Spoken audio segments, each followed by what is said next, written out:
여러분, 요즘 서울 종로에서 외국인 관광객들이 가장 많이 몰리는 곳이 어딘지 아시나요? 의외로 카페도 피부과도 아닌 바로 한의원. 실제로 지난해 한국 한의원을 찾은 외국인 환자는 6만 7천 명. 불과 1년 만에 85%나 급증한 것이었죠. 그런데 더 흥미로운 사실은 한의학에서 사용하는 독초에서 일어났는데요. 서양에선 교과서에 독성 가능 식물로 실린 바로 그 풀, 고사리였죠. 30년간 독성물질 연구의 권위자로 인정받았던 서양학 교수는 이 풀 하나로 인해 망신을 당했습니다. 그가 만든 교과서에 발암 위험식물로 기재되어 있는 고사리가 5천년 동안 한국인들이 술안주로 먹어왔기 때문이었죠. 도대체 한국은 어떻게 독초를 약으로, 약을 다시 밥으로 만드는 나라가 된 것이었을까요? 서양인들의 과학을 이겨버린 민족, 그 기상천외한 이야기를 공개하겠습니다. 이야기를 시작하기 앞서 사연 속의 제작에 힘이 되는 구독과 좋아요 부탁드립니다.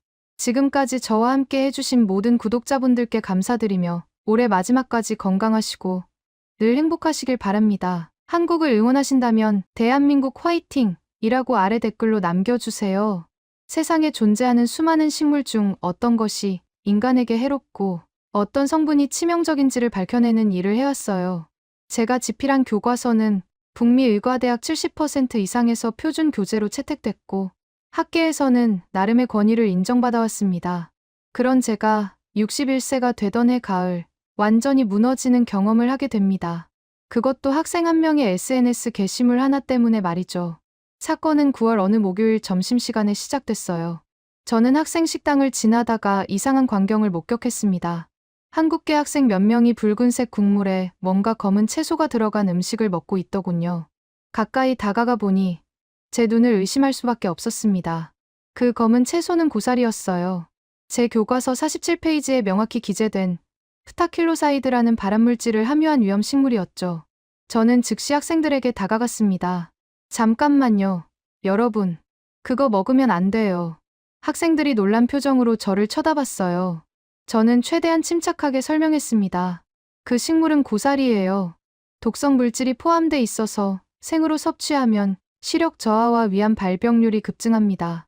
비타민 B율도 파괴해서 각기병을 유발하고요. 그런데 학생들의 반응이 예상과 달랐어요. 한국계 여학생 에밀리가 웃으며 대답했습니다. 교수님, 이거 한국에서 술안주예요. 제 할아버지 80세인데 평생 드셨는데 너무 건강하세요. 다른 학생도 거들었죠. 맞아요, 교수님. 고사리 육개장은 한국 사람들 해장 음식인데요. 저는 당황했습니다. 5천년 동안 한 민족이 독성 식물을 일상적으로 먹어왔다는 게 말이 되나요? 아니, 그건 잘못된 정보예요. 고사리는 유럽과 북미에서 악마의 풀이라고 불리며 가축조차 피하는 식물입니다. 에밀리가 핸드폰을 꺼내 사진을 보여줬어요. 서울의 한 식당 메뉴판이었는데 고사리 요리가 무려 5가지나 있더군요. 교수님, 교과서가 틀린 거 아니에요? 그 순간 주변에 있던 다른 학생들도 웅성거리기 시작했습니다. 누군가 중얼거렸죠. 톰슨 교수님 교과서에 오류가 있나 봐. 제 얼굴이 뜨거워졌어요. 30년 학문적 권위가 학생 식당에서, 그것도 점심시간에 무너지는 기분이었습니다. 저는 서둘러 자리를 떠났죠. 그날 오후 강의 시간, 저는 이 사건을 언급하지 않을 수 없었습니다. 오늘 점심시간에 일부 학생들이 고사리를 섭취하는 것을 목격했습니다. 여러분, 유행이나 문화적 호기심에 휩쓸려 자신의 건강을 해치지 마세요. 과학적으로 증명된 독성 물질은 무시할 수 없습니다. 하지만 학생들의 반응은 냉담했어요. 한 학생이 손을 들고 질문했습니다. 교수님, 그럼 한국 사람들은 왜 안 죽나요? 5천만 명이 먹는데 통계적으로 문제가 없다면 변수가 있는 거 아닐까요? 저는 대답할 말이 없었습니다. 강의가 끝나고 연구실로 돌아오는 길, 복도에서 동료 교수와 마주쳤어요. 마이클, 학생들 사이에서 자네 이야기가 돌고 있던데 고사리 때문에 망신당했다면서? 저는 쓴웃음을 지었습니다. 농담으로 받아들이게. 단순한 오해일 뿐이야. 하지만 마음속으로는 불안했어요. 그날 저녁, 저는 집에 돌아와서도 고사리 생각을 떨쳐낼 수 없었습니다. 컴퓨터 앞에 앉아 검색을 시작했죠. 한국 전통 음식, 고사리 요리법, 독성 제거 방법. 놀랍게도 수백 개의 논문과 자료가 나왔어요. 한국식품과학회지에 실린 논문 하나가 눈에 띄었습니다. 제목은 전통조리법에 따른 고사리의 독성 물질 변화 연구였죠. 논문을 읽으면서 저는 충격을 받았습니다. 고사리를 끓는 물에 2시간 삶고 햇볕에 3일간 말리고 다시 찬물에 12시간 불리는 과정을 거치면 스타킬로사이드가 95% 이상 분해된다는 실험 결과가 명확히 나와 있었어요. 더 놀라운 건 이 조리법이 수천 년 전부터 구전으로 전해져 왔다는 사실이었습니다. 저는 의자에 기대앉았어요. 문제는 독이 아니라 조리법이었다니. 제가 30년간 연구해온 독성학은 화학 구조와 분자량, 치사량에만 집중했죠. 하지만 한국인들은 그 독을 어떻게 제거할지를 연구해온 겁니다. 같은 식물, 완전히 다른 접근 방식이었어요. 그날 밤, 저는 잠을 이룰 수 없었습니다. 창밖을 바라보며 생각했죠. 내가 놓친 게 뭘까? 서양 과학이 간과한 것은 무엇이었을까? 다음 날 아침, 캠퍼스에 나온 저는 더 큰 충격을 받았습니다. 학생들 사이에서 SNS 게시물 하나가 퍼지고 있었어요. 에밀리가 올린 게시물이었죠. 톰슨 교수님이 고사리는 독초라고 했는데 우리 할아버지는 80년째 드시고 계심. 크크 교과서 vs 5000년 전통. 누가 이길까요? 댓글이 수백 개 달려 있었습니다. 교수님 교과서 개정 필요함. 학생들이 교수의 상식을 무너뜨렸다 크크크. 서양의학 교수가 처음으로 교과서를 의심하는 순간 저는 핸드폰을 꺼버렸어요. 하지만 현실을 피할 수는 없었습니다. 그날 오후 학과장이 저를 불렀죠. 마이클, 자네 때문에 학생들이 교과서 신뢰도에 의문을 제기하고 있네. 이 문제를 어떻게 해결할 생각인가? 저는 고개를 숙였습니다. 제가 직접 확인해 보겠습니다. 학과장이 의아한 표정을 지었어요. 확인. 뭘 확인한다는 건가? 저는 결심한 듯 대답했습니다. 한국 음식이 정말 안전한지, 그들이 어떻게 독을 제거하는지 직접 연구해 보겠습니다.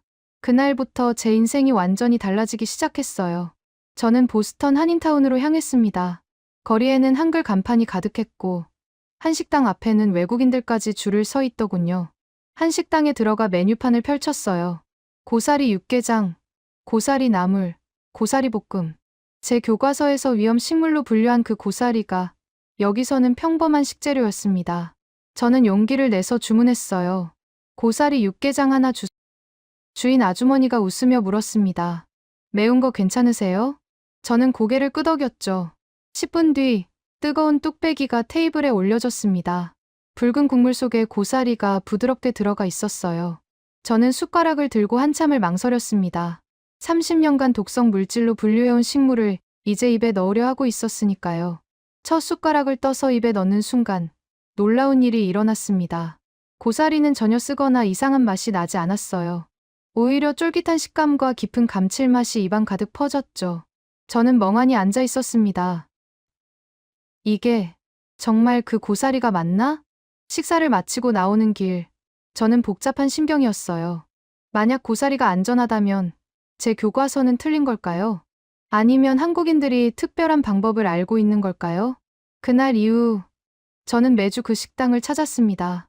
고사리 요리뿐만 아니라 다른 나물 요리들도 주문했죠. 도라지, 두릅, 원추리, 명이나물. 제 교과서에 독성주의 식물로 표기된 것들이 대부분이었어요. 하지만 한국인들은 이 모든 것을 맛있게 먹고 있었습니다. 저는 연구 노트를 꺼내 기록하기 시작했어요. 섭취 날짜, 음식 종류, 조리 방법 추정, 섭취 후 신체 반응. 3주가 지났을 때 놀라운 변화가 일어났습니다. 20년간 저를 괴롭히던 만성 소화불량이 완화되기 시작한 거예요. 아침마다 복용하던 제산제가 필요 없어졌죠. 저는 혼란스러웠습니다. 이게 우연일까? 아니면 한 달이 지나자 제 연구는 점점 더 깊어졌습니다. 저는 보스턴 한인타운의 한의원을 찾아갔어요. 문을 열고 들어서니 독특한 약재 냄새가 코를 찔렀죠. 한의사 선생님은 60대 초반으로 보이는 차분한 인상의 분이었습니다. 어떻게 오셨어요? 저는 솔직하게 말했어요. 저는 하버드에서 독성학을 가르치는 교수입니다. 한국 음식, 특히 나물에 대해 연구하고 싶어서 왔습니다. 한의사가 미소를 지었어요. 아, 독초를 약으로 만드는 방법이 궁금하신가 보네요. 저는 깜짝 놀랐습니다. 어떻게 아셨죠? 요즘 미국 교수들이 많이 와요. 한국 음식이 왜 건강한지, 한의학이 뭔지 궁금해 하시더라고요. 저는 의자에 앉으며 물었습니다. 솔직히 이해가 안 됩니다. 고사리는 발암 물질이 있는데 어떻게 먹을 수 있죠? 한의사가 찻잔을 건네며 설명했어요. 독과 약은 종이 한 장 차이입니다. 중요한 건 어떻게 다루느냐죠. 고사리는 날 것으로 먹으면 독이지만 끓이고 말리고 우려내면 영양 덩어리가 됩니다. 저는 고개를 갸우뚱했어요. 하지만 그게 과학적으로 증명됐나요? 물론이죠. 한국식품연구원에서 수십 년간 연구한 데이터가 있습니다. 조리 과정에서 독성 물질이 어떻게 분해되는지 분자 단위까지 밝혀졌어요. 한의사는 서랍에서 논문 몇 편을 꺼내 제게 건넸습니다. 저는 논문을 받아들고 넋을 놓고 말았어요. 제가 평생 몰랐던 연구들이 여기 다 있었습니다. 한의사가 덧붙였죠. 교수님, 서양과학은 성분을 분석하는 데 강하지만 우리는 그 성분을 변화시키는 방법을 알아요. 그게 생존의 지혜였으니까요. 저는 그 말에 충격을 받았습니다. 생존의 지혜. 그렇습니다. 한국인들에게 이건 학문이 아니라 살아남기 위한 필수 기술이었던 거예요. 한의사가 물었어요. 교수님, 혹시 건강에 불편한 점 있으세요? 저는 잠시 망설이다가 대답했습니다. 소화가 잘 안 돼요. 20년째 약을 먹고 있는데 근본적인 해결은 안 되더라고요. 그럼 침 치료와 함께 식단을 바꿔보시는 게 어떨까요? 저는 의심스러웠지만 호기심이 앞섰어요. 어떤 식단이죠? 데친 나물 위주로 드세요. 시금치, 콩나물, 숙주, 미역. 매일 조금씩 드시면 소화기관이 편해질 겁니다. 저는 반신반의하며 고개를 끄덕였습니다. 그날부터 일주일에 2번씩 한의원에서 침 치료를 받았어요. 그리고 집에서는 한국식 나물 반찬을 직접 만들어 먹기 시작했죠. 처음엔 어색했습니다. 61년 동안 먹어온 스테이크와 감자 대신 풀을 데쳐서 먹는다는 게 낯설었으니까요. 하지만 2주가 지나자 변화가 느껴졌어요. 아침에 일어나면 속이 편했고 더부룩함이 사라졌습니다.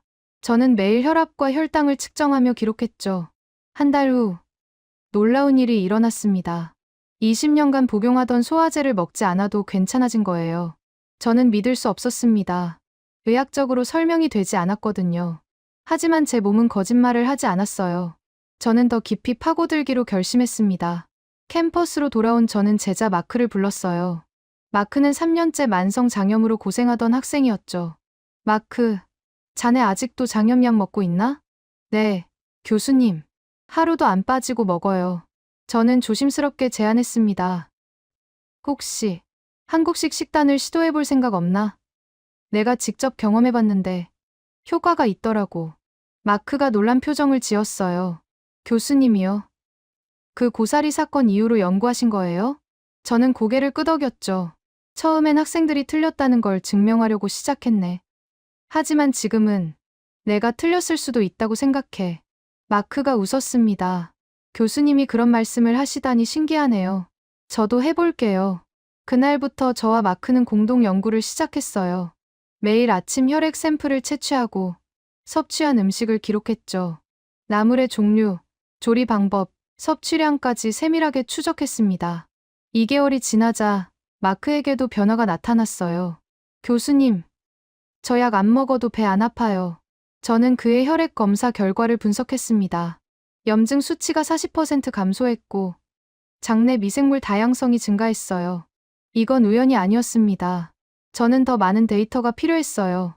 학생들에게 자원자를 모집했고 놀랍게도 20명이 넘게 신청했습니다. 그들 대부분은 소화 문제, 피부 트러블, 만성 피로를 겪고 있었죠. 저는 12주 프로그램을 설계했어요. 일주일에 5번 한국식 나물 반찬을 섭취하고 매주 건강검진을 받는 거였죠. 프로그램이 진행되면서 놀라운 결과들이 나타났습니다. 참가자 중 75%가 증상 개선을 보고했어요. 특히 소화 관련 문제는 거의 대부분 호전됐죠. 하지만 학계의 반응은 달랐습니다. 어느 날 동료 교수 존이 제 연구실을 찾아왔어요. 마이클, 자네 요즘 뭐 하는 건가? 학생들 사이에서 자네가 한의원 다닌다는 소문이 돌던데. 저는 침착하게 대답했습니다. 연구하고 있네. 한국 전통 음식의 의학적 효과를 말이야. 존이 비웃었어요. 자네가 정신이 나갔군. 30년 쌓은 명성을 민간요법 따위에 허비하다니. 저는 화가 났지만 참았습니다. 민간요법이 아니야. 수천 년간 검증된 생존 기술이지. 그게 무슨 말도 안 되는 소리야. 다음엔 점성술도 연구할 건가? 존이 문을 쾅 닫고 나갔어요. 저는 의자에 앉아 한숨을 쉬었습니다. 동료들의 비판이 쏟아지기 시작한 거예요. 학과 회의에서도 은근한 압박이 있었죠. 톰슨 교수, 자네 연구가 학교 명성에 해가 되고 있네. 좀 더 신중해주게. 하지만 저는 멈출 수 없었습니다. 제 몸이 증거였고 학생들의 변화가 증거였으니까요. 저는 밤마다 논문을 썼어요. 제목은 전통 조리법에 의한 식물 독성 제거 한국 나물 요리의 과학적 분석이었죠. 3개월간의 데이터를 정리하고 통계 분석을 했습니다.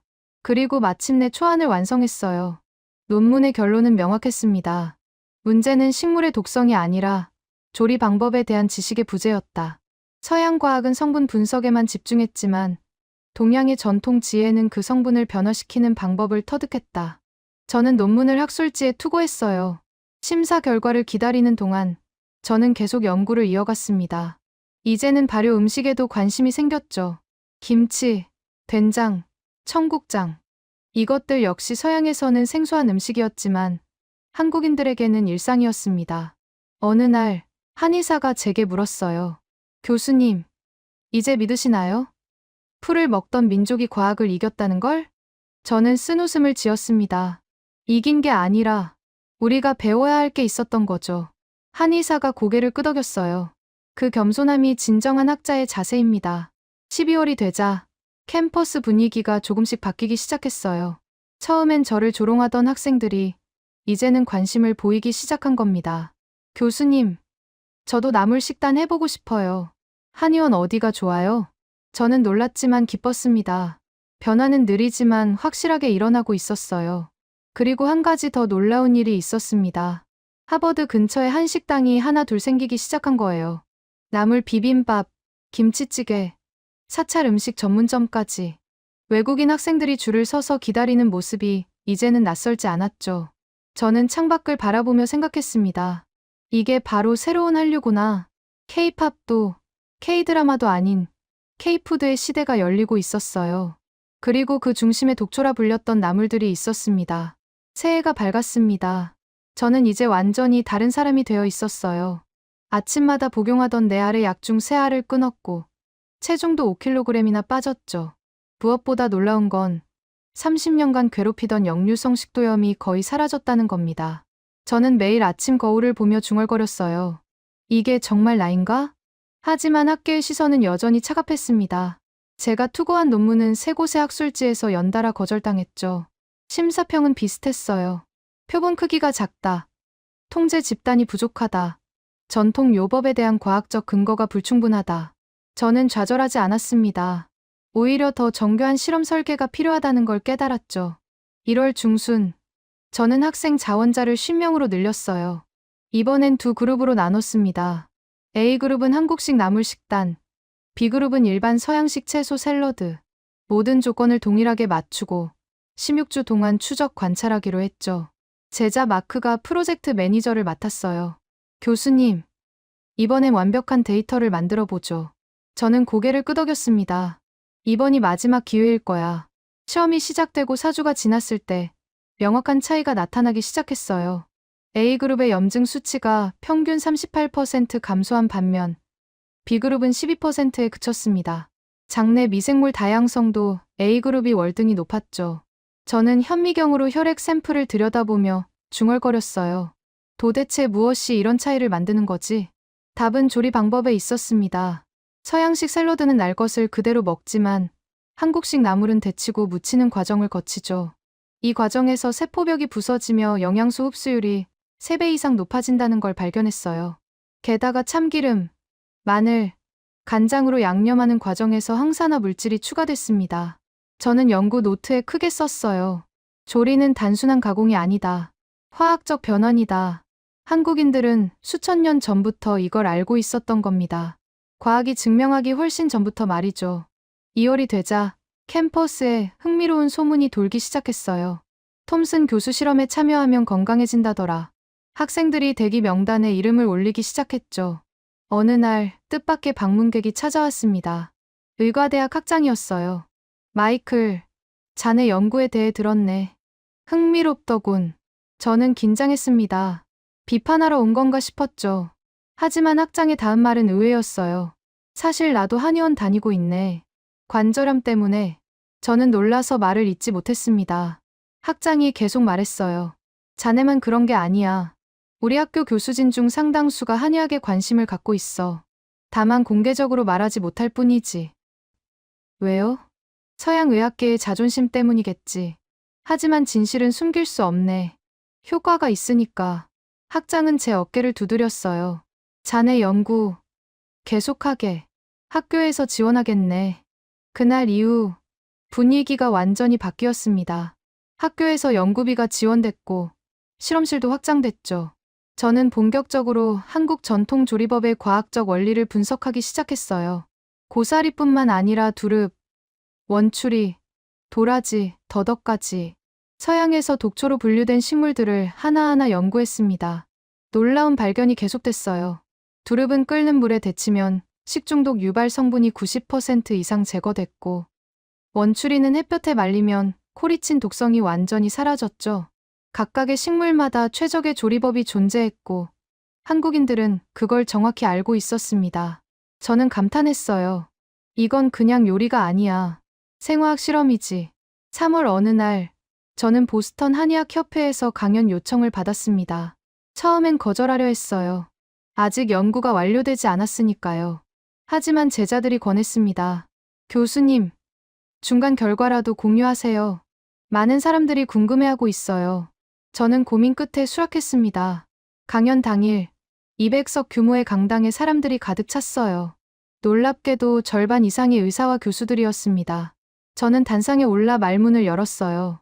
여러분, 저는 30년간 독성학을 연구했습니다. 그리고 지난 6개월간 제가 배운 모든 것을 의심하게 됐죠. 청중들이 웅성거렸습니다. 저는 계속했어요. 한국인들은 독초를 먹습니다. 하지만 그들은 죽지 않아요. 오히려 세계에서 가장 건강한 민족 중 하나죠. 이유가 뭘까요? 조리법입니다. 스크린에 실험 데이터가 떴어요. 고사리의 프타킬로사이드 농도 변화 그래프였죠. 생고사리는 위험합니다. 하지만 끓이고 말리고 우려내면 독성이 95% 제거됩니다. 문제는 식물이 아니었어요. 우리가 다루는 방법을 몰랐던 겁니다. 청중석에서 손이 올라갔어요. 한 노교수가 질문했습니다. 그럼 서양의학이 틀렸다는 건가요? 저는 고개를 저었어요. 틀린 게 아니라 불완전했던 겁니다. 우리는 성분만 봤어요. 하지만 조리 과정에서 일어나는 화학 변화를 간과했죠. 또 다른 질문이 나왔습니다. 그럼 우리도 한국식 조리법을 배워야 한다는 건가요? 저는 웃으며 대답했어요. 배워야 하는 건 조리법이 아닙니다. 겸손함이죠. 우리가 모든 걸 안다고 착각했던 오만함을 내려놓아야 해요. 강연이 끝나고 많은 사람들이 저에게 다가왔습니다. 교수님, 어느 한의원이 좋아요? 남을 요리 배울 수 있는 곳 있나요? 저는 하나하나 친절히 대답했죠. 그날 밤, 집으로 돌아오는 길에 한의원 앞을 지나쳤어요. 늦은 시간인데도 불이 환하게 켜져 있었고, 안에서는 외국인 환자들이 치료를 받고 있었습니다. 저는 발걸음을 멈추고 한참을 바라봤어요. 새로운 세상이 열리고 있구나. 서양의학과 동양의학이 만나는 순간이었습니다. 그리고 그 중심에 독초라 불렸던 나물들이 있었죠. 4월이 되자 제 연구는 새로운 국면을 맞이했습니다. 16주 실험이 종료됐고 결과는 기대 이상이었어요. A그룹 참가자 중 82%가 건강 지표 개선을 보였고 만성 질환 증상이 완화됐다고 보고했죠. 반면 B그룹은 35%에 그쳤습니다. 통계적으로 명확한 차이였어요. 저는 논문을 다시 작성했습니다. 이번엔 모든 데이터가 완벽했죠. 표본 크기, 통제 집단, 통계적 유의성, 재현 가능성까지. 학술지에 투고하기 전, 저는 동료들에게 먼저 공유했어요. 예상대로 반응은 엇갈렸습니다. 존 교수는 여전히 회의적이었죠. 마이클, 이건 플라시보 효과일 수도 있네. 사람들이 믿으니까 효과가 나타나는 거야. 저는 반박 자료를 내밀었어요. 혈액 검사 수치는 거짓말을 하지 않아. 염증 수치, 혈당, 콜레스테롤 모두 객관적인 지표야. 하지만 또 다른 동료는 다르게 반응했습니다. 마이클, 자네가 옳았어. 나도 최근 한식을 먹기 시작했는데 확실히 다르더군. 점점 더 많은 교수들이 제 편으로 돌아서고 있었어요. 그즈음 놀라운 일이 하나 더 일어났습니다. 하버드 근처의 한식 나물 전문점이 문을 연 거예요. 가게 이름은 산의 축복이었죠. 주인은 50대 한국인 여성이었는데 메뉴판이 독특했어요. 고사리 정식, 두릅 정식, 도라지 정식. 각 메뉴마다 조리법과 건강 효능이 자세히 적혀 있었습니다. 저는 개업 첫날 그 식당을 찾아갔어요. 주인 아주머니가 반갑게 맞아줬죠. 교수님이시죠? 소문 들었어요. 한국 음식 연구하신다면서요. 저는 놀랐습니다. 어떻게 아셨어요? 한인 사회가 좁아요. 교수님 덕분에 한식이 주목받고 있다고 다들 기뻐하세요. 저는 쑥스러워 웃었어요. 저야말로 한국 음식 덕분에 건강을 되찾았는 거요. 주인 아주머니가 메뉴판을 건네며 말했습니다. 오늘은 제가 특별히 준비한 걸 드릴게요. 산나물 정식이에요. 10분 뒤 테이블에 8가지 반찬이 올라왔어요. 고사리, 두릅, 도라지, 시금치, 콩나물, 숙주, 미역, 취나물. 모두 정성스럽게 데쳐서 양념한 나물들이었죠. 저는 한 가지씩 맛보며 감탄했습니다. 이 맛이, 이게 바로 생존의 맛이구나. 척박한 땅에서 살아남기 위해 개발한 조리법들. 풀 한 포기도 버리지 않고 먹을 수 있게 만든 지혜. 그게 바로 이 맛 속에 담겨 있었어요. 식사를 마치고 나오는데 놀라운 광경이 펼쳐졌습니다. 가게 앞에 외국인 학생들이 줄을 서 있는 거예요. 여기가 그 나물 식당이죠. 톰슨 교수님이 추천하신 곳? 저는 당황했습니다. 제가 언제 추천을? 한 학생이 핸드폰을 보여줬어요. 학교 게시판에 제가 쓴 글이 올라와 있었죠. 톰슨 교수의 건강식단 비법 한국 나물의 과학. 제가 쓴 글이 아니었지만 제 연구 내용이 정리돼 있었어요. 학생들이 자발적으로 만든 거였습니다. 저는 그제야 깨달았어요. 변화는 이미 시작됐고 막을 수 없는 흐름이 되고 있다는 걸. 5월 초 저는 마침내 논문을 투고했습니다. 이번엔 최상위 의학 저널인 국제영양학 저널에 도전했죠. 심사 기간은 3개월이었어요. 기다리는 동안 저는 다음 단계 연구를 준비했습니다. 이번엔 발효 음식에 집중하기로 했죠. 김치, 된장, 고추장, 청국장. 한국인들의 식탁에서 빠질 수 없는 발효식품들이었어요. 제자 마크가 흥미로운 제안을 했습니다. 교수님, 이번엔 미생물 분석에 집중해보면 어떨까요? 김치의 유산균이 장 건강에 미치는 영향 같은 거요. 저는 고개를 끄덕였어요. 좋은 생각이야. 서양의 요구르트와 비교 연구를 해보자. 새로운 프로젝트가 시작됐습니다. 이번엔 학생 자원자가 100명이나 신청했어요. 캠퍼스 내에서 한식 연구가 하나의 트렌드가 된 겁니다. 6월 중순, 저에게 특별한 초대장이 왔어요. 보스턴 한인회에서 주최하는 한식과학 세미나였죠. 강연자로 초청받은 겁니다. 저는 흔쾌히 수락했어요. 세미나 당일, 강당에는 200명이 넘는 사람들이 모였습니다. 한국인, 미국인, 중국인, 일본인까지 다양한 국적의 사람들이 한식에 관심을 보이고 있었어요. 저는 단상에 올라 이야기를 시작했습니다. 여러분, 저는 6개월 전만 해도 고사리가 독초라고 가르쳤습니다. 하지만 지금은 매주 고사리 육개장을 먹어요. 무엇이 저를 바꿨을까요? 크린의 제 건강검진 결과가 떴어요. 6개월 전과 현재의 수치 비교였죠. 체중 5kg 감소, 콜레스테롤 30% 감소, 염증 수치 45% 감소. 이게 바로 한식의 힘입니다. 청중들이 박수를 쳤어요. 저는 계속 말했습니다. 하지만 중요한 건 수치가 아닙니다. 한국인들이 보여준 생존의 지혜죠.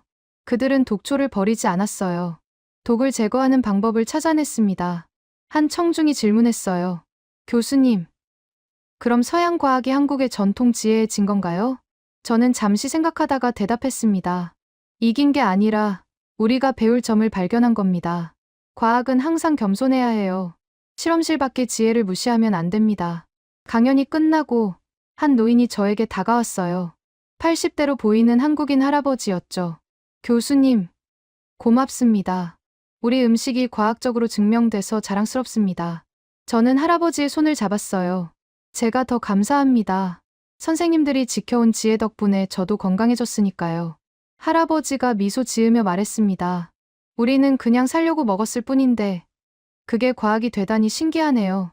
저는 그 말에 큰 울림을 받았어요. 그렇습니다. 한국인들은 과학을 하려고 나무를 먹은 게 아니었어요. 살기 위해, 겨울을 버티기 위해, 가족을 먹이기 위해 먹었던 겁니다. 그 절박함이 지혜를 만들었고, 그 지혜가 과학이 된 거죠. 저는 깨달았습니다. 풀을 먹던 민족이 과학을 이긴 게 아니야. 그들의 삶 자체가 과학이었던 거야. 그날 밤, 저는 연구 노트에 썼어요. 진정한 과학은 실험실이 아니라 부엌에서 시작된다. 생존이 필요한 곳에서 지혜가 탄생한다. 7월이 되자 제 논문 심사 결과가 나왔습니다. 개제 승인이었어요. 단, 소폭 수정 후 재제출 조건이었지만 사실상 합격이나 다름없었죠. 저는 환호성을 질렀습니다. 제자들에게 즉시 연락했어요. 우리가 해냈어. 논문이 통과됐어. 연구실이 축제 분위기가 됐습니다. 마크가 샴페인을 터뜨렸고 다른 학생들도 기뻐했죠. 하지만 저는 샴페인 대신 다른 걸 제안했어요. 오늘은 한식당에서 축하하자. 고사리 육개장으로. 모두가 웃으며 동의했습니다. 사내 축복식당은 이제 캠퍼스 명소가 돼 있었어요. 저녁 시간이면 항상 만석이었죠. 저희가 도착하자 주인 아주머니가 반갑게 맞아줬습니다. 교수님, 축하할 일 있으세요? 오늘 얼굴이 환하시네요. 논문이 승인됐어요. 한국 나물의 과학적 가치를 인정받은 겁니다. 주인 아주머니의 눈시울이 붉어졌어요. 정말 고맙습니다, 교수님. 우리 음식이 인정받아서. 저는 고개를 저었습니다. 제가 더 고마워요. 당신들의 음식이 제 삶을 바꿔놨으니까요. 그날 저녁, 저는 제자들과 함께 한 상 가득 나물을 먹었어요. 고사리, 두릅, 도라지, 시금치, 콩나물. 6개월 전만 해도 독초라고 여겼던 것들이 이제는 제 주식이 됐습니다. 식사를 마치고 밖으로 나오는데 거리 풍경이 눈에 들어왔어요. 한식당이 하나 둘 늘어나고 있었고 외국인들이 김밥을 들고 걸어 다녔죠. 한 무리의 학생들이 한국어로 맛있어요 라고 말하며 지나갔습니다. 저는 미소 지었어요. 금지된 식물이 문화가 되는 순간이구나. 독초에서 약으로, 약에서 음식으로, 음식에서 문화로. 한국의 나물은 그렇게 진화하고 있었습니다. 그리고 그 변화의 한가운데에 제가 서 있었죠.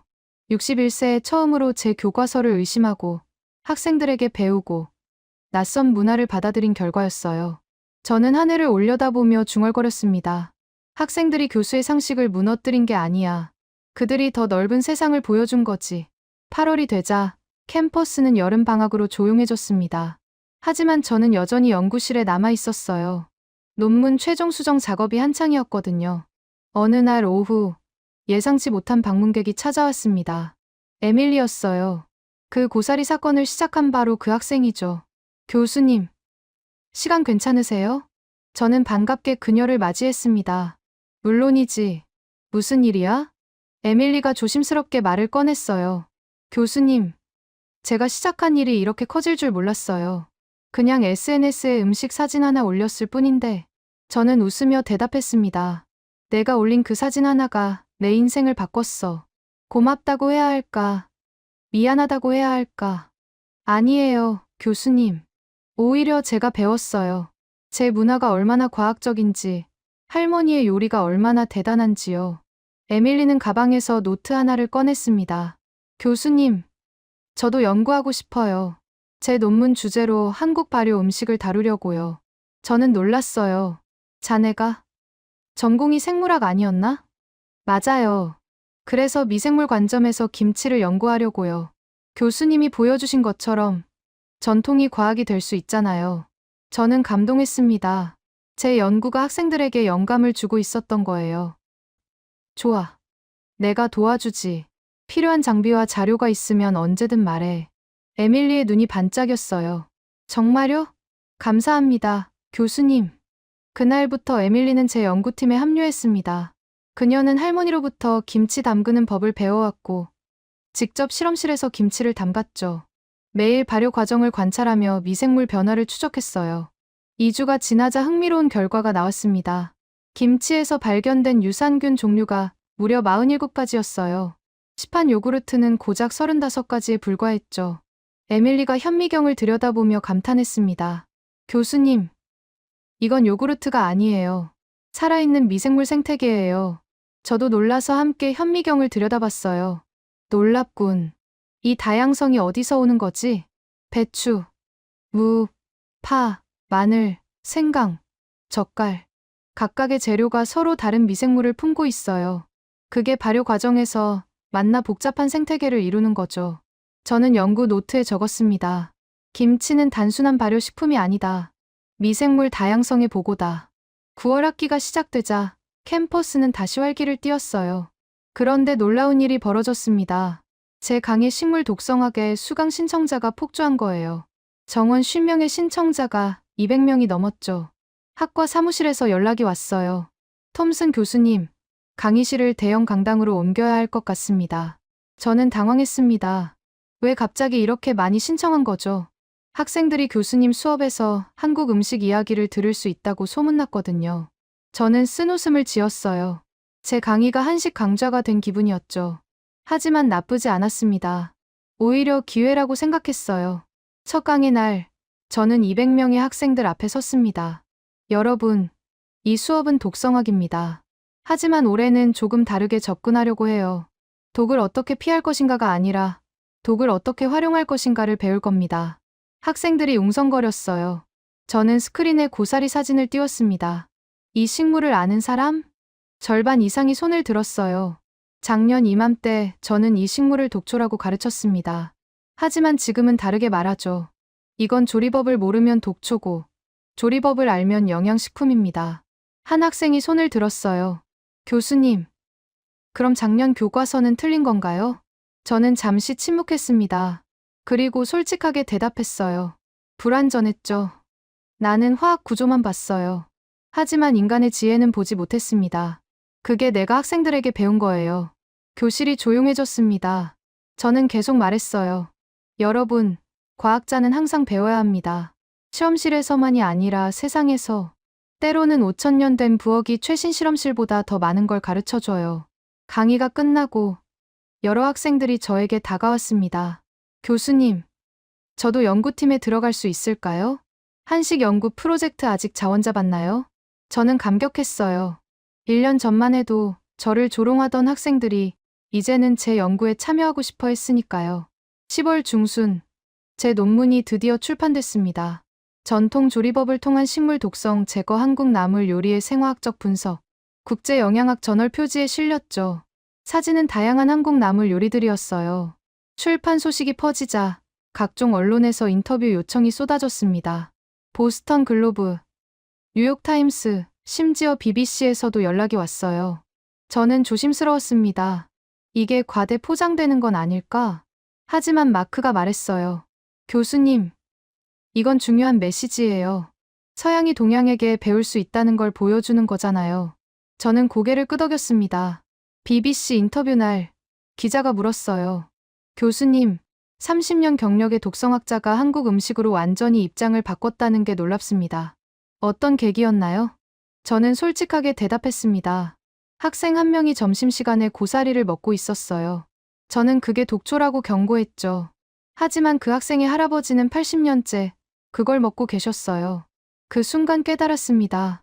문제는 식물이 아니라 내 지식의 한계였다는 거요. 그래서 직접 연구를 시작하신 거군요. 네. 그리고 제가 발견한 건 과학이 아니었어요. 겸손함이었죠. 우리가 모든 걸 안다고 착각했던 오만함을 내려놓는 법을 배웠습니다. 인터뷰가 방송되자 반응이 폭발적이었어요. 소셜미디어에서 제 이야기가 퍼졌고 수많은 사람들이 한식에 관심을 갖기 시작했죠. 하버드 근처 한식당들은 예약이 몇 주씩 밀릴 정도였습니다. 11월 어느 날 저는 놀라운 소식을 들었어요. 하버드 의과대학에서 전통의학과 현대과학이라는 새로운 강좌를 개설한다는 겁니다. 그리고 제가 그 강좌를 맡아달라는 요청을 받았죠. 저는 기쁘면서도 부담스러웠어요. 제가 과연 자격이 있을까요? 학장이 웃으며 대답했습니다. 자네만큼 적임자가 없네. 자네는 두세 개를 연결할 수 있으니까. 저는 수락했습니다. 그리고 강좌 준비를 시작했어요. 커리큘럼에는 한의학, 아유르베다, 한식, 발효과학 등이 포함됐죠. 제자들도 함께 준비를 도왔습니다. 에밀리는 김치 발효 실습을, 마크는 나물 조리법 실습을 맡았어요. 저는 생각했습니다. 1년 전만 해도 상상도 못했던 일이야. 독초를 경고하던 교수가 이제는 전통 음식을 가르치는 교수가 된 거죠. 12월 캠퍼스에 첫눈이 내렸습니다. 저는 연구실 창가에 서서 눈 내리는 풍경을 바라봤어요. 문득 1년 전이 떠올랐습니다. 학생 식당에서 고사리를 먹는 학생들을 보고 당황하던 제 모습. 교과서가 틀렸다는 말에 얼굴이 붉어지던 순간 저는 미소 지었어요. 그때 내가 도망갔다면 어땠을까? 만약 제가 학생들의 지적을 무시하고 제 권위만 내세웠다면 지금의 변화는 없었을 겁니다. 저는 배웠어요. 진정한 학자는 틀렸음을 인정할 줄 아는 사람이라는 걸. 그리고 가장 위대한 발견은 때로 가장 겸손한 자세에서 나온다는 거요. 새해가 밝았습니다. 저는 이제 완전히 새로운 삶을 살고 있었어요. 아침마다 복용하던 내 알의 약은 이제 한 알만 남았고 체중은 8kg이나 감소했죠. 무엇보다 놀라운 건 제 얼굴이었습니다. 거울을 볼 때마다 10년은 젊어 보였거든요. 동료 교수들이 물어왔어요. 마이클, 무슨 비결이 있나? 완전히 다른 사람 같은데. 저는 웃으며 대답했습니다. 나물이야. 매일 나물 먹고 있네. 그들은 처음엔 농담인 줄 알았죠. 하지만 제 논문과 인터뷰를 보고 나서는 태도가 바뀌었어요. 나도 한번 해볼까? 한의원 어디가 좋아? 서양의학의 본산인 하버드 의대에서 이런 대화가 오가다니. 1년 전엔 상상도 못할 일이었습니다. 1월 중순, 저는 특별한 초대를 받았어요. 서울에서 열리는 국제 전통의학 컨퍼런스였죠. 기조 연설자로 초청받은 겁니다. 저는 흥분과 긴장이 동시에 밀려왔어요. 한국에 직접 가서 그들의 음식 문화를 경험할 수 있다니. 2월 초, 저는 인천공항에 도착했습니다. 공항을 나서는 순간부터 한식의 향기가 코를 찔렀어요. 공항 식당가에는 비빔밥, 불고기, 김치찌개 간판이 가득했죠. 저는 짐을 풀자마자 가장 먼저 시장을 찾아갔습니다. 광장시장이었어요. 시장 안으로 들어서자 눈앞에 펼쳐진 광경에 입이 딱 벌어졌습니다. 수십 가지의 나물이 산처럼 쌓여 있었어요. 고사리, 도라지, 고비, 취나물, 곤드레, 두릅. 제 교과서에 위험식물로 적혀 있던 것들이 여기선 평범한 식재료였죠. 한 할머니가 저에게 시식을 권했어요. 이거 맛 좀 보세요. 우리 집 고사리가 제일 맛있어요. 저는 조금 맛보고 감탄했습니다. 정말 부드럽네요. 어떻게 만드신 거예요? 삶고 말리고 또 삶고 물에 우려내고 손이 엄청 많이 가죠. 저는 고개를 끄덕였어요. 그 과정에서 독성이 제거되는 거군요. 할머니가 의아한 표정을 지었습니다. 독성. 이게 원래 독이 있었어요? 네. 생으로 먹으면 위험해요. 그래서 이렇게 손이 많이 가나 보네. 우리 할머니도, 그 할머니도 다 이렇게 했으니까요. 저는 감동했어요. 과학적 원리를 몰라도 경험으로 터득한 지혜. 그게 바로 전통의 힘이었습니다. 다음 날 컨퍼런스가 시작됐어요. 서울 코엑스 대형홀에 1000명이 넘는 사람들이 모였습니다. 한국, 중국, 일본, 인도, 그리고 서양 각국의 연구자들이었죠. 저는 단상에 올라 강연을 시작했습니다. 여러분, 저는 30년간 독성학을 연구하며 많은 것을 배웠습니다. 하지만 진정으로 중요한 걸 배운 건 지난 1년이었어요. 한 그릇의 고사리 육개장이 제 학문을 뒤집어 놓았으니까요. 청중들이 웃었습니다. 저는 제 이야기를 들려줬어요. 학생 식당에서의 당혹감, 교과서를 의심하게 된 순간, 직접 먹어보며 연구한 과정들, 그리고 마침내 깨달은 진실. 문제는 식물이 아니었습니다. 우리의 접근 방식이었죠. 서양 과학은 독을 피하려 했지만 동양의 지혜는 독을 제거하는 법을 찾아냈어요. 강연이 끝나자 우레와 같은 박수가 터져 나왔습니다. 여러 연구자들이 저에게 다가와 악수를 청했어요. 한 한국인 교수가 말했습니다. 톰슨 교수님, 우리 음식을 과학적으로 증명해 주셔서 감사합니다. 저는 고개를 저었어요. 제가 증명한 게 아니에요. 여러분이 이미 알고 있던 걸 제가 뒤늦게 발견한 것뿐입니다. 컨퍼런스가 끝나고 주최 측에서 특별한 프로그램을 마련해줬어요. 전통 사찰 음식 체험이었죠. 저는 산속 깊은 사찰로 향했습니다. 스님이 직접 준비한 음식이 상에 올랐어요. 모두 산에서 나는 나물과 버섯으로 만든 요리들이었습니다. 고사리 볶음, 도라지 생채, 더덕구이, 표고버섯 전골. 하나같이 정갈하고 담백한 맛이었어요. 스님이 말씀하셨습니다. 이 음식들은 모두 산의 선물입니다. 독초라 여겨지는 것도 바르게 다루면 약이 되죠. 저는 조용히 식사하며 깊이 생각했어요. 한국인들에게 나물은 단순한 음식이 아니었습니다. 생존의 수단이었고, 자연과의 조화였으며, 지혜의 결정체였죠. 식사 후 경내를 거닐다가 약초밭을 발견했어요. 수십 종류의 약초가 자라고 있었습니다. 스님이 하나하나 설명해 주셨어요. 이건 독활, 이건 당귀, 이건 청궁이에요. 모두 독성이 있지만 올바르게 쓰면 약이 됩니다. 어떻게 구분하시나요? 독과 약을. 스님이 미소 지으셨어요. 양과 식이, 그리고 조화입니다. 모든 것은 쓰임에 달려 있어요. 저는 고개를 끄덕였습니다. 바로 그거였어요. 서양 과학은 이분법적이었죠. 독이냐 아니냐. 하지만 동양의 철학은 달랐습니다. 어떻게 쓰느냐가 중요했던 거예요. 한국에서의 일주일은 눈 깜짝할 새 지나갔습니다. 저는 전통시장, 한의원, 사찰, 한식당을 돌아다니며 많은 것을 배웠어요. 귀국 전날, 저는 서울의 한 고급 한식당을 찾았습니다. 셰프가 직접 나와 요리를 설명해줬어요. 이 고사리는 3일간 삶아서 말렸고, 다시 하루 동안 물에 우려냈습니다. 이제는 독성이 완전히 제거됐죠. 저는 감탄했어요. 3일이나요? 엄청난 정성이네요. 한국 음식은 원래 그래요. 빨리 만드는 게 목적이 아니라 제대로 만드는 게 중요하죠. 그 말이 제 가슴에 깊이 박혔습니다. 빨리가 아니라 제대로. 그게 바로 한국 음식의 철학이었어요. 그리고 그 철학이 독초를 음식으로 만들 수 있었던 비결이었죠. 미국으로 돌아오는 비행기 안에서 저는 창밖을 바라보며 생각했습니다. 나는 한국에서 무엇을 배웠을까? 조리법. 아니었어요. 과학적 데이터. 그것도 아니었죠. 제가 배운 건 태도였습니다. 자연을 대하는 겸손함, 전통을 존중하는 마음, 그리고 시간을 들여 제대로 하는 끈기. 그게 바로 5,000년 전통이 현대 과학을 만났을 때 일어나는 마법이었어요. 보스턴에 도착하자 공항에 제자들이 나와 있었습니다. 교수님, 어떠셨어요? 저는 웃으며 대답했어요. 인생이 바뀌었어. 다시 한번. 마크가 물었습니다. 가장 기억에 남는 게 뭐예요? 저는 잠시 생각하다가 대답했습니다. 사찰에서 만난 스님이 한 말씀이야. 모든 것은 쓰임에 달려 있다고. 독도, 약도, 음식도. 에밀리가 고개를 끄덕였어요. 그러니까 한 그릇의 육개장이 교수님 학문을 뒤집은 거네요. 저는 크게 웃었습니다. 맞아. 정확히 그래. 그날 밤, 저는 연구실에 앉아 새로운 계획을 세웠어요. 다음 학기에는 학생들을 한국으로 데려가기로 했습니다. 직접 시장을 돌아보고, 사찰에서 명상하고, 한식을 배우는 프로그램이었죠. 제목은 살아있는 전통의학 한국 음식 문화 탐방이었어요. 저는 컴퓨터 화면을 보며 중얼거렸습니다. 학생들도 내가 느낀 걸 경험했으면 좋겠어. 독초가 음식이 되는 마법, 전통이 과학이 되는 순간, 그리고 겸손함이 가져오는 깨달음을요.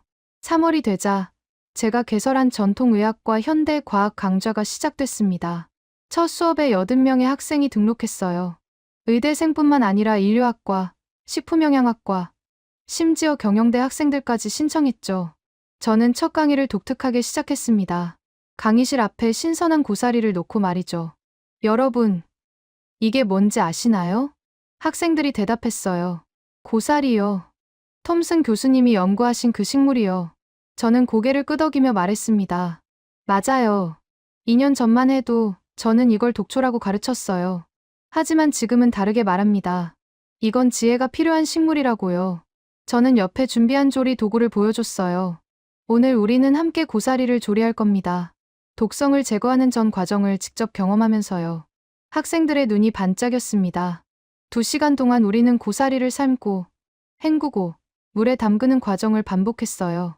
매 단계마다 샘플을 채취해 독성 물질 농도를 측정했죠. 결과는 놀라웠습니다. 첫 번째 삶기에서 60%, 두 번째에서 25%, 물에 담근 후 10%, 최종적으로 독성 물질은 5% 미만으로 떨어졌어요. 한 학생이 손을 들었습니다. 교수님, 한국 사람들은 어떻게 이 정확한 과정을 알았을까요? 실험 장비도 없었을 텐데요. 저는 미소 지었어요. 시행착오였겠죠. 수백 년, 어쩌면 수천 년에 걸친 경험의 축적이었을 겁니다. 누군가는 실패했을 거고, 누군가는 성공했겠죠. 그 성공의 방법이 대대로 전해진 거예요. 다른 학생이 물었습니다. 그럼 이게 과학인가요? 아니면 전통 지식인가요? 저는 잠시 생각했어요. 둘 다입니다. 과학은 왜 그런지를 설명하고, 전통은 어떻게 하는지를 알려줘요. 둘이 만나면 완전해지는 거죠. 강의가 끝나고, 우리는 함께 조리한 고사리로 나물을 만들어 먹었습니다. 학생들이 감탄했어요. 와, 정말 맛있어요. 이게 그 독초라니 믿기지 않아요. 저는 흐뭇하게 바라봤습니다. 금지된 식물이 문화가 되는 순간을 그들이 경험하고 있었으니까요. 4월 중순, 캠퍼스에 특별한 행사가 열렸습니다. 국제 음식 문화 페스티벌이었죠. 한인 학생회가 주도하여 한식 부스를 크게 마련했어요. 김밥, 떡볶이, 잡채, 그리고 각종 나물 요리들이 준비됐습니다. 저도 초대받아 참석했죠. 부스 앞에는 긴 줄이 늘어서 있었어요. 백인, 흑인, 히스패닉, 아시아계 학생들이 모두 한식을 맛보려고 기다리고 있었습니다. 저는 한인 학생회장 제임스에게 물었어요. 작년에도 이렇게 인기가 많았나요? 제임스가 웃으며 대답했습니다. 아니요. 작년엔 한산했어요. 그런데 교수님 연구 이후로 완전히 달라졌죠. 다들 한식이 건강에 좋다는 걸 알게 됐거든요. 저는 뿌듯하면서도 조금 부끄러웠어요. 내가 한 일은 별거 없어. 그냥 먹어보고 연구했을 뿐인데, 그게 큰일이죠. 교수님이 과학적으로 증명해 주셨잖아요. 부스에서 나물 요리를 담당하던 에밀리가 저를 발견하고 손을 흔들었어요. 교수님, 여기 와서 맛 좀 보세요. 저는 다가가 그녀가 준비한 고사리 나물을 맛봤습니다. 에밀리, 이거 직접 만든 거야? 네. 할머니한테 배운 레시피예요.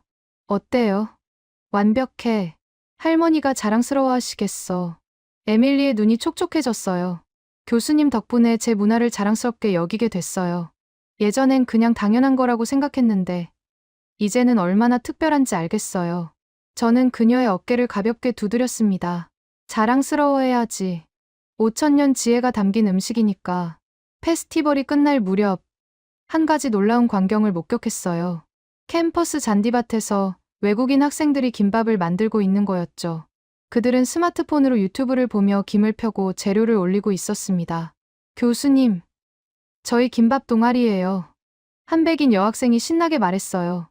김밥 동아리? 네. 매주 모여서 한식을 만들어 먹어요. 김밥, 불고기, 잡채, 다 배우고 있어요. 저는 감탄했습니다. 이제 한식은 단순히 한국인들만의 음식이 아니었어요. 전 세계 학생들이 함께 즐기는 문화가 된 겁니다. 5월이 되자 더욱 놀라운 변화가 일어났습니다.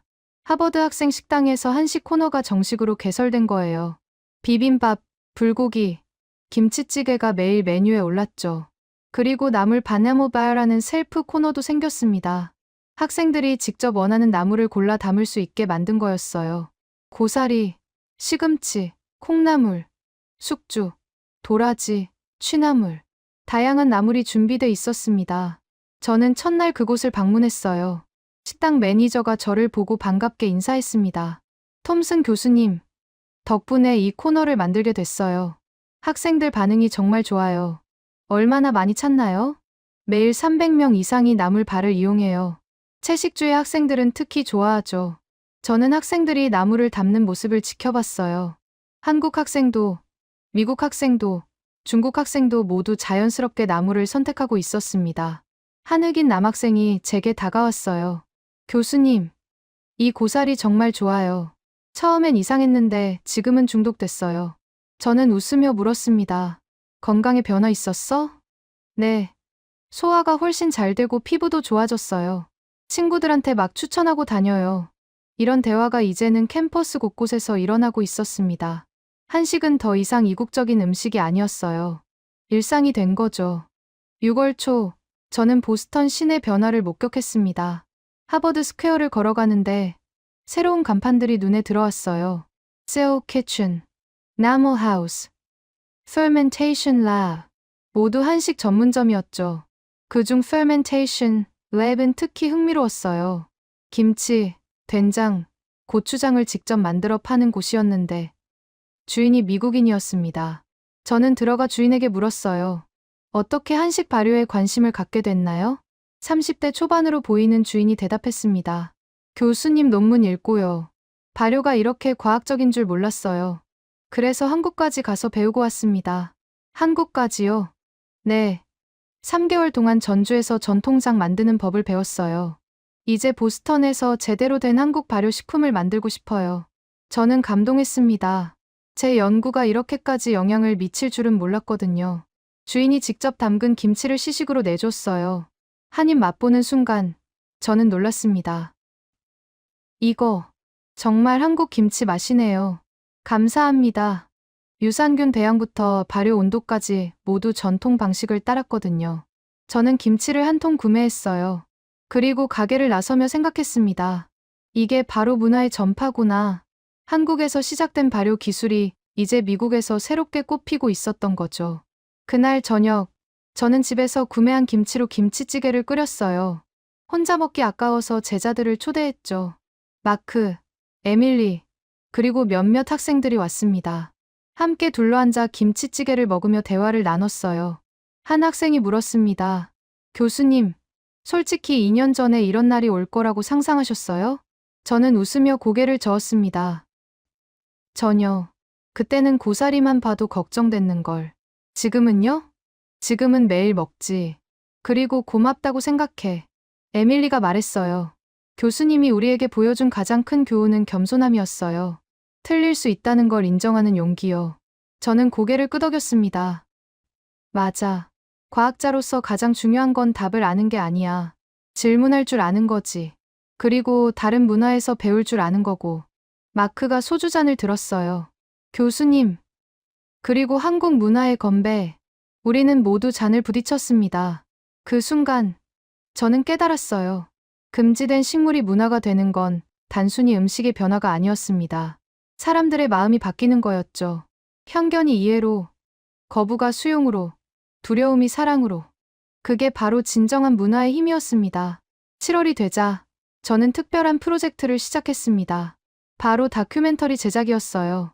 한 방송사에서 제 이야기를 다큐로 만들고 싶다고 제안한 겁니다. 제목은 독초에서 밥상으로 한 교수의 발견이었죠. 촬영팀은 저를 따라 한국으로 갔습니다. 이번엔 제자 5명도 함께였어요. 우리는 강원도 산골 마을을 찾아갔습니다. 80세 할머니가 직접 산나물을 채취하고 조리하는 과정을 촬영하기 위해서였죠. 할머니는 지팡이를 짚고 산을 올랐어요. 놀랍게도 경사진 산길을 거뜬히 오르시더군요. 할머니, 건강 비결이 뭐예요? 카메라 감독이 물었습니다. 나물이지 뭐. 평생 이것만 먹고 살았어. 할머니는 고사리, 곤드레, 참나물을 능숙하게 채취했어요. 이건 아직 어려서 안 돼. 이 정도 돼야 맛있어. 수십 년 경험으로 터득한 감각이었습니다. 집으로 돌아와 할머니는 채취한 나물을 손질하기 시작했어요. 고사리는 큰 솥에 넣고 삶았습니다. 몇 번이나 삶으세요? 제자 마크가 물었어요. 3번은 삶아야지. 한 번에 1시간씩. 왜 3번이에요? 우리 시어머니가 그렇게 하라고 했어. 그 어머니도 그 어머니한테 배웠고. 저는 메모했습니다. 3회 반복 끓임. 각 1시간. 총 3시간 공정. 이게 바로 전통 지식의 전달 방식이었어요. 과학적 설명 없이. 오직 경험으로. 할머니가 삶은 고사리를 꺼내 햇볕에 널었습니다. 이제 사흘 말려야 해. 그래야 독이 다 빠져. 카메라가 그 모습을 클로즈업으로 담았어요. 촬영 중 한 제자가 물었습니다. 할머니, 혹시 이 고사리가 원래 독이 있다는 거 아셨어요? 할머니가 고개를 갸우뚱했어요. 독? 글쎄, 그냥 이렇게 안 하면 배탈 난다고 했어. 그래서 조심스럽게 다뤘지. 저는 그 대답에서 깊은 의미를 발견했어요. 할머니는 프타킬로사이드 같은 화학 용어는 몰랐지만 조심해야 한다는 걸 알았던 겁니다. 그리고 그 조심함이 완벽한 조리법으로 발전했죠. 다음 날, 우리는 전주 한옥마을을 방문했습니다. 전통장 만들기 체험이었어요. 장인이 직접 메주를 띄우고 된장을 담그는 과정을 보여줬습니다. 된장은 최소 6개월은 숙성해야 해요. 그래야 맛이 깊어지죠. 장인이 설명했어요. 제자 에밀리가 질문했습니다. 6개월이나요? 그 기간 동안 뭐가 일어나는 거예요? 미생물들이 춤을 추는 거지. 콩 단백질이 아미노산으로 분해되고 감칠맛이 생기고. 저는 실험 도구를 꺼냈어요. 현장에서 미생물을 채취해 분석하기 위해서였죠. 현미경으로 보니 수십 종의 미생물이 활발히 움직이고 있었습니다. 놀라워요. 이게 다 자연적으로 일어나는 거예요? 그럼 사람이 하는 건 재료 넣고 기다리는 것뿐이야. 나머지는 미생물들이 알아서 해. 저는 감탄했습니다. 한국인들은 미생물학이 발전하기 훨씬 전부터 미생물을 활용했던 거예요. 과학적 이론 없이 오직 경험과 관찰로. 촬영 마지막 날, 우리는 서울의 한 한의원을 방문했습니다. 외국인 환자들이 북적이는 곳이었죠. 대기실에는 미국인, 프랑스인, 독일인이 앉아 있었어요. 저는 한 미국인 환자에게 다가갔습니다. 어떻게 이곳을 알게 되셨어요? 50대 여성이 대답했어요. 인터넷에서 교수님 인터뷰를 봤어요. 한식이 건강에 좋다고 하시길래 한국까지 왔죠. 멀리서 오셨네요. 어디서 오셨어요? 텍사스요. 만성 소화장애 때문에 10년째 고생했는데 한의학과 한식으로 많이 나아졌어요. 저는 놀랐습니다. 정말요? 구체적으로 뭘 하셨는데요? 침 치료받고, 한약 먹고, 그리고 나물 위주로 식단을 바꿨어요. 3개월 만에 약을 끊었어요. 이건 단순한 일화가 아니었습니다. 전 세계적인 현상이 되고 있었던 거예요. 한의사 선생님이 저를 진료실로 안내했습니다. 톰슨 교수님, 교수님 덕분에 외국인 환자가 3배나 늘었어요. 감사합니다. 저는 손을 저었어요. 제가 한 건 연구뿐이에요. 효과를 만든 건 선생님들이시죠. 하지만 과학적으로 증명해 주신 게 큰 힘이 됐어요.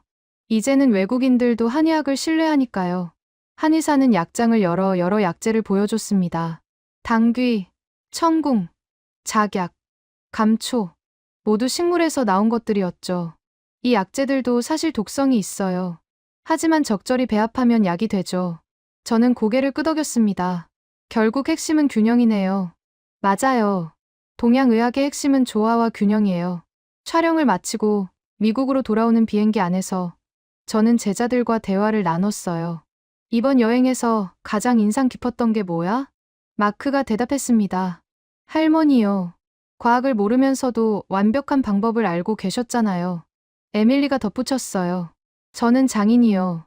미생물학을 몰라도 발효를 완벽하게 다루더라고요. 저는 창밖을 바라보며 말했습니다. 그게 바로 전통의 힘이야. 이론 없이도 진리를 찾아내는 능력. 먹지 못할 풀을 먹게 만든 민족의 지혜지. 한 제자가 조심스럽게 물었어요. 교수님, 그런 과학은 필요 없는 건가요? 저는 고개를 저었습니다. 아니, 과학은 필요해. 하지만 과학만으로는 부족해. 전통의 지혜와 현대의 과학이 만나야 완전해지는 거야. 제자들이 고개를 끄덕였어요. 저는 계속 말했습니다. 한국인들은 수천 년 동안 실험했어.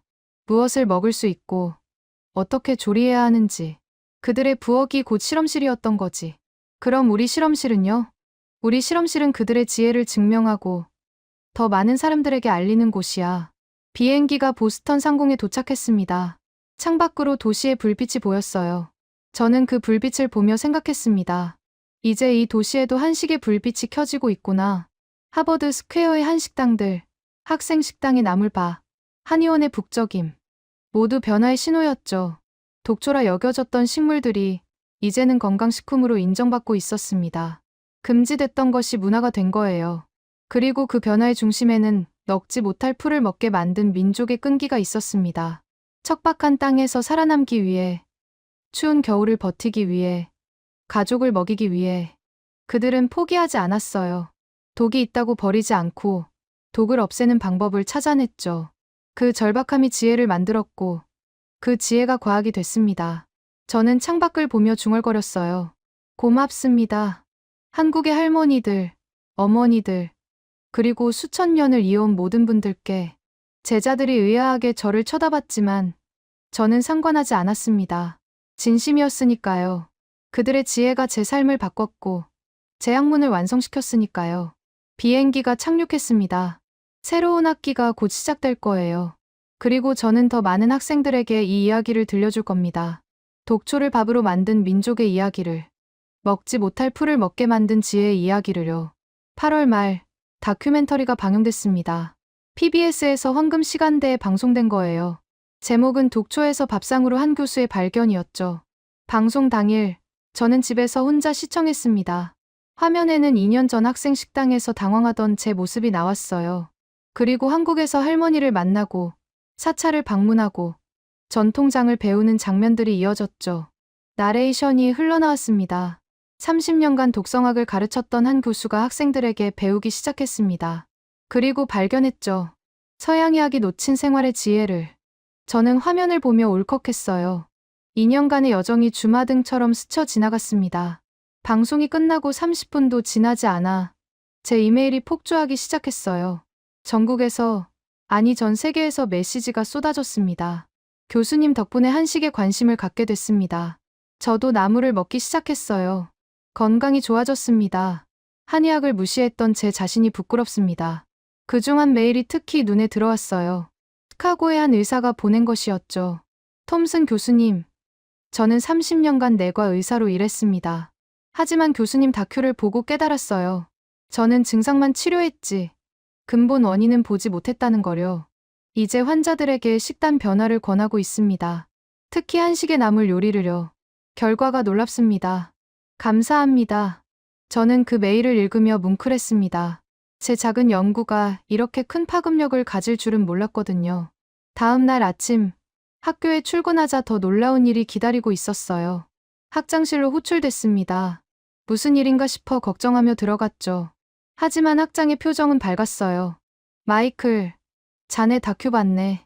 훌륭했어. 감사합니다, 학장님. 그런데 말이야, 자네 때문에 학교가 난리야. 저는 당황했습니다. 무슨 일이죠? 입학 문의가 폭주하고 있어. 다들 자네 밑에서 배우고 싶다는 거야. 특히 전통의학과 현대과학 융합 과정 말이야. 저는 놀라서 말을 잇지 못했어요. 학장이 계속 말했습니다. 그래서 말인데 학교에서 새로운 연구소를 만들려고 해. 전통의학연구소라고. 자네가 소장을 맡아주면 좋겠네. 저요? 자네만큼 적임자가 없어. 서양과 동양을 연결할 수 있는 사람은 자네뿐이야. 저는 잠시 생각했습니다. 2년 전만 해도 상상도 못했던 일이었죠. 독성학 교수가 전통의학 연구소장이 되다니. 하지만 이제는 자연스럽게 느껴졌어요. 좋습니다. 하겠습니다. 학장이 악수를 청했어요. 잘 부탁하네. 하버드가 전통의학 연구의 중심이 되도록 말이야. 9월, 새 학기가 시작됐습니다. 제 강의실에는 학생들이 넘쳐났어요. 심지어 다른 대학에서 청강 신청을 한 학생들도 있었죠. 첫 강의 날, 저는 단상에 올라 말했습니다. 여러분, 2년 전 저는 고사리가 독초라고 가르쳤어요. 하지만 학생 한 명이 제 상식을 무너뜨렸죠. 오늘 여러분에게도 같은 기회를 드립니다. 제 말을 의심하세요. 질문하세요. 그리고 스스로 답을 찾으세요. 학생들이 집중했어요. 저는 계속 말했습니다. 과학은 의심에서 시작됩니다. 그리고 다른 문화에 대한 호기심에서 발전하죠. 서양의학은 훌륭해요. 하지만 완벽하지 않습니다. 우리가 놓친 게 있어요. 바로 생활의 지혜죠. 한 학생이 손을 들었습니다. 교수님, 구체적으로 뭘 놓쳤다는 건가요? 저는 칠판에 썼어요. 예방, 조화, 균형, 시간. 서양의학은 질병을 치료하는 데 집중해요. 하지만 동양의학은 질병을 예방하는 데 초점을 맞추죠. 몸의 조화와 균형을 유지하면 병이 생기지 않는다는 거예요. 다른 학생이 질문했어요. 그럼 서양의학이 틀렸다는 건가요? 아니에요. 서양의학은 응급 상황과 심각한 질병에 강해요. 하지만 만성 질환과 예방에는 동양의학이 더 효과적일 수 있죠. 둘 다 필요해요. 함께 쓰면 더 강력하고요. 강의가 끝나고 많은 학생들이 저에게 다가왔습니다. 그중 한 학생이 말했어요. 교수님, 저희 아버지가 당뇨병이에요. 20년째 약을 드시는데 한식이 도움이 될까요? 저는 조심스럽게 대답했습니다. 약을 끊으라는 게 아니에요. 하지만 식단을 보완하면 도움이 될 수 있어요. 나물 위주의 식사는 혈당 조절에 좋으니까요. 학생의 눈이 반짝였어요. 그럼 아버지께 권해볼게요.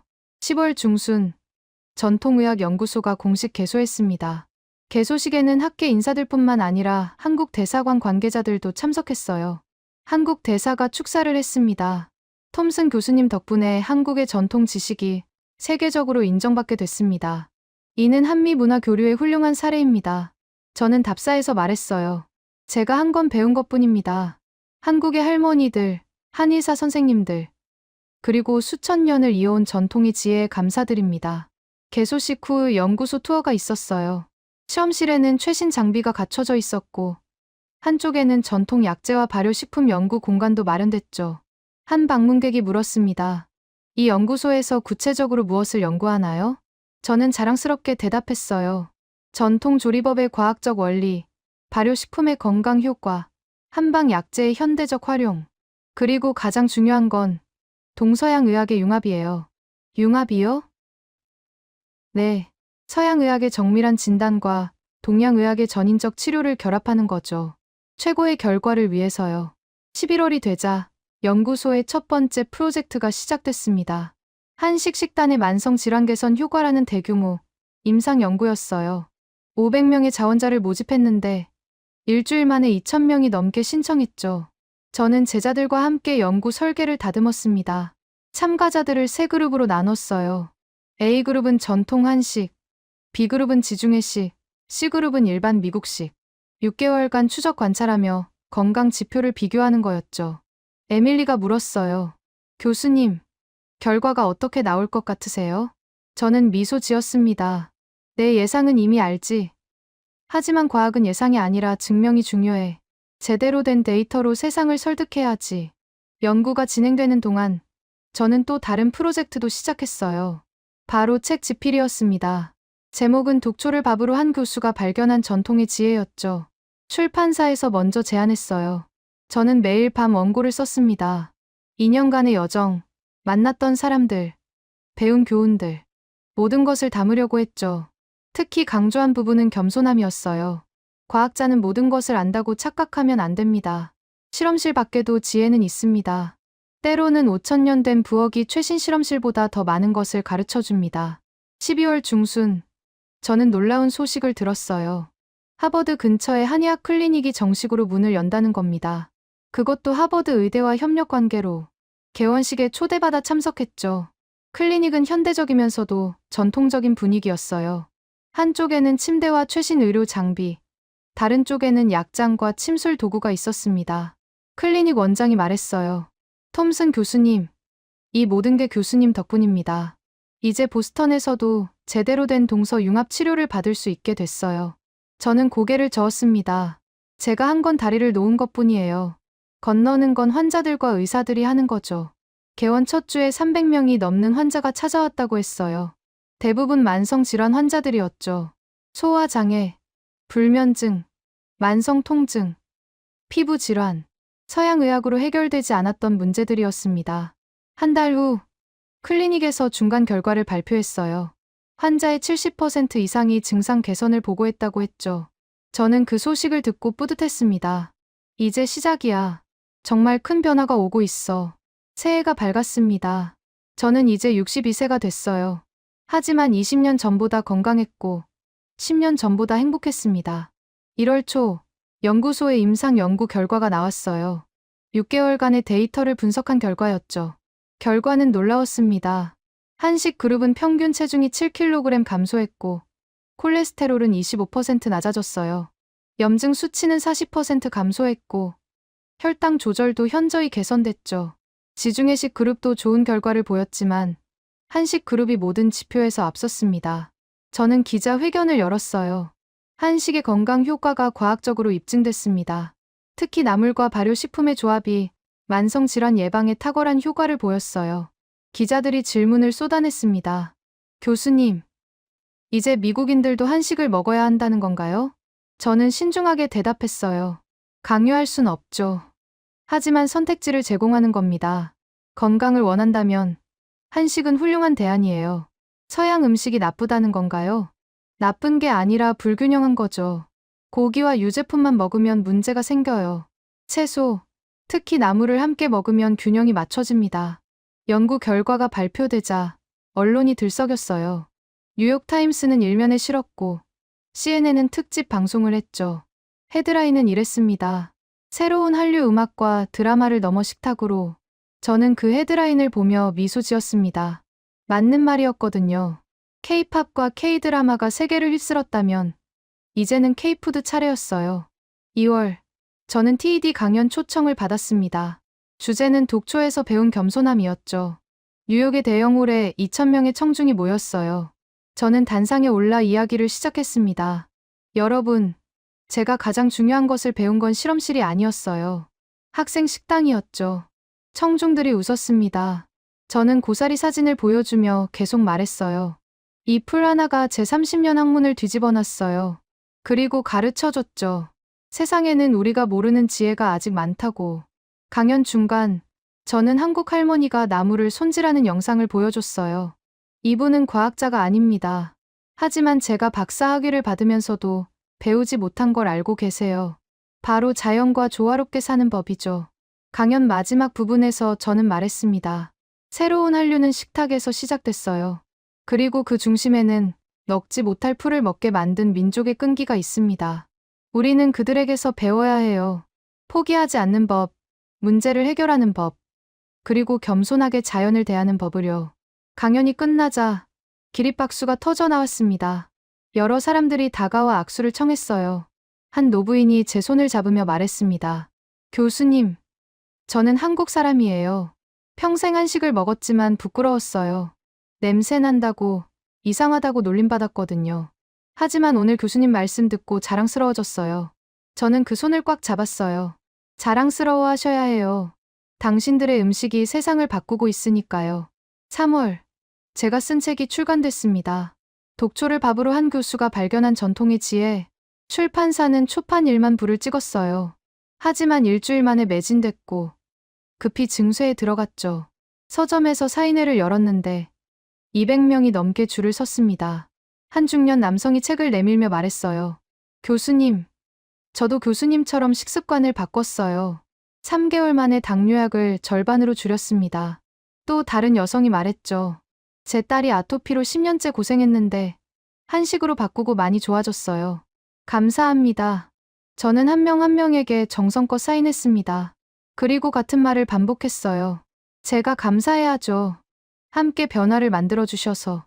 4월, 하버드 캠퍼스에 또 다른 변화가 일어났습니다. 학생 식당의 한식 코너가 2배로 확장된 거예요. 이제는 나물밥뿐만 아니라 김치밥, 발효식품밥까지 생겼죠. 매일 점심시간이면 긴 줄이 늘어섰습니다.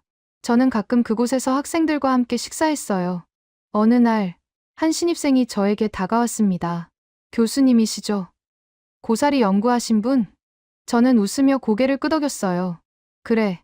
고사리 때문에 유명해진 교수야. 저도 교수님처럼 되고 싶어요. 서로 다른 문화를 연결하는 학자요. 저는 그 학생의 어깨를 두드렸습니다. 할 수 있어. 열린 마음만 있으면 돼. 그리고 배우려는 자세. 5월 중순, 저는 특별한 초대를 받았어요. 백악관에서 열리는 건강한 미국을 위한 식생활 개선 포럼이었죠. 대통령의 영부인이 주최하는 행사였습니다. 저는 패널로 참석해 한식의 건강 효과에 대해 발표했어요. 미국의 비만과 만성질환 문제는 심각합니다. 하지만 해결책은 있어요. 채소 중심의 균형 잡힌 식단이죠. 한식은 훌륭한 모델입니다. 포럼이 끝나고 영부인이 직접 저에게 다가왔어요. 교수님, 정말 감명 깊었어요. 백악관 식단에도 한식을 도입해 보려고 해요. 저는 놀라서 말을 잇지 못했습니다. 백악관에서요? 네. 특히 나물과 발효식품을요. 우리 아이들에게도 좋을 것 같아요. 저는 감격했어요. 한식이 이제 백악관 식탁에까지 오르게 된 거죠. 6월, 학기가 끝나고 저는 잠시 휴가를 떠났습니다. 목적지는 당연히 한국이었어요. 이번엔 혼자가 아니라 아내와 함께였죠. 서울에 도착해 처음 간 곳은 광장시장이었습니다. 2년 전 처음 방문했던 그곳이었어요. 그때 만났던 할머니를 찾았습니다. 할머니, 저 기억하세요? 2년 전에 왔었는데. 할머니가 저를 유심히 보더니 웃으셨어요. 아, 그때 그 외국인. 고사리 신기해하던 교수님? 네, 맞아요. TV에서 봤어요. 우리 음식 연구하신다며? 네. 할머니 덕분에 제 인생이 바뀌었어요. 할머니가 제 손을 꽉 잡으셨습니다. 고맙네요, 교수님. 우리 음식 알려주셔서.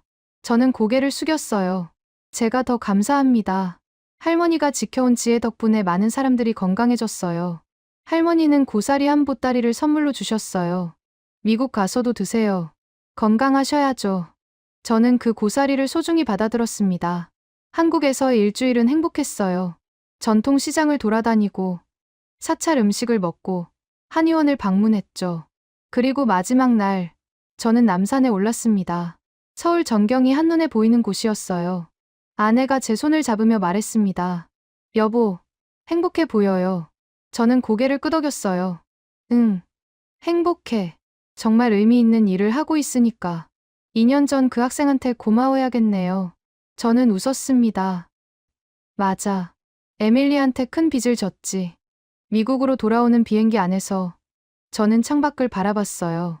구름 위로 석양이 지고 있었습니다. 저는 지난 2년을 돌아봤습니다. 고사리 하나로 시작된 작은 호기심이 제 인생을 완전히 바꿔놨죠.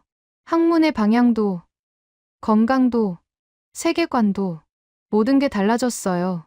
그리고 깨달았습니다. 진정한 배움은 나이와 상관없다는 것.